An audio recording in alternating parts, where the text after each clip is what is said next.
আসসালামু আলাইকুম friends, welcome to my YouTube channel today's world. তো আমাদের আজকের ভিডিও টপিক হলো কিভাবে আমরা ফেসবুক থেকে অডিও ক্লিপসগুলো ডাউনলোড করে নিতে পারি। সো চলুন আর দেরি না করে ভিডিওটি শুরু করা যাক। না না আমি যাব না। রিল্যাক্স।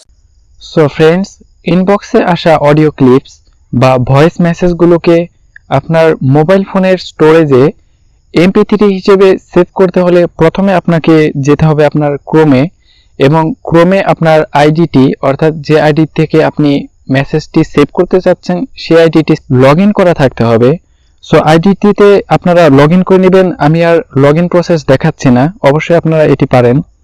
তো ক্রোমে অবশ্যই আপনারা আইডিটি লগ ইন করে নেবেন।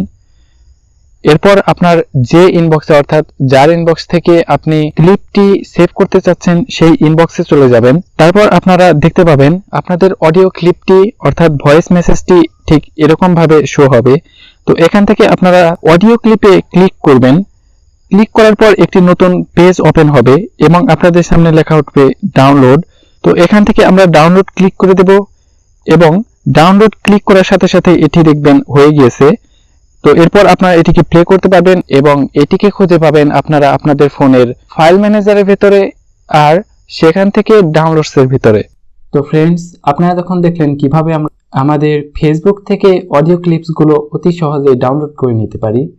আশা করি ভিডিওটি আপনাদের ভালো লেগেছে। আর যদি ভিডিওটি আপনাদের ভালো লেগে থাকে তাহলে লাইক করো, ফলো করো।